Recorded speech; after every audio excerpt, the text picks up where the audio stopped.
మీరు కోర్ట్ నుంచి ఒక ఇంజెక్షన్ ఆర్డర్ తీసుకోవచ్చు. ఇంజెక్షన్ ఆర్డర్ తీసుకుంటే మీకు 6 మంత్స్, 1 ఇయర్ దాకా టైం దొరుకుతుందండి.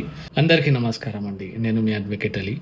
చాలామంది అంటున్నారు సార్ మేము లోన్ తీసుకున్నాము. ఇప్పుడు మాది చాలా ఎక్కువ అమౌంట్ అయిపోయినాయి. 20,00,000 అయింది, 15,00,000 అయినాయి, 10,00,000 అయినాయి. మేము కట్టలేని పరిస్థితుల్లో ఉన్నాం. ఏం చేయాలి అని చాలామంది అడుగుతున్నారండి. ఒకవేళ మీరు కట్టలేని పరిస్థితుల్లో ఉంటే రికవరీ వాళ్ళు మిమ్మల్ని టార్చర్ చేస్తుంటే, కాల్స్ మీద కాల్స్ చేస్తుంటే, మిమ్మల్ని నోటీస్ ఇష్యూ చేస్తుంటే ఇలాంటి తరుణంలో మీరు కోర్ట్ నుంచి ఒక ఇంజెక్షన్ ఆర్డర్ తీసుకోవచ్చు. ఇంజెక్షన్ ఆర్డర్ తీసుకుంటే మీకు 6 మంత్స్, 1 ఇయర్ దాకా టైం దొరుకుతుందండి. చాలామంది రాంగ్ స్టెప్స్ తీసుకుంటున్నారు లైఫ్‌లో. సూసైడ్స్ ఇలాంటివి చేస్తున్నారు.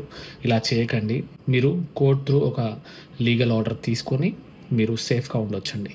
ఎవరైనా మనిషికి కొంచెం టైం ఇస్తే వాళ్ళలో కొత్త ఆలోచన పుడుతుంది. ఏం చేయాలో అనే ఒక డిసిజన్ వస్తుంది. అలా చేసి డబ్బులు సంపాదించి కట్టగలుగుతారు.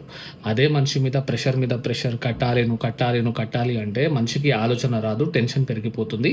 ఏం చేయలేడు. డబ్బులెలా పుడతాయి? పుట్టవు గదా టెన్షన్‌లో. సో, కోర్ట్ నుంచి మీరు ఇలా చేసి మీకు మీరు సేవ్ చేసుకోగలుగుతారండి. రాంగ్ డెసిషన్స్ మాత్రం దయచేసి తీసుకోకండండి. థాంక్ యూ సో మచ్ అండి.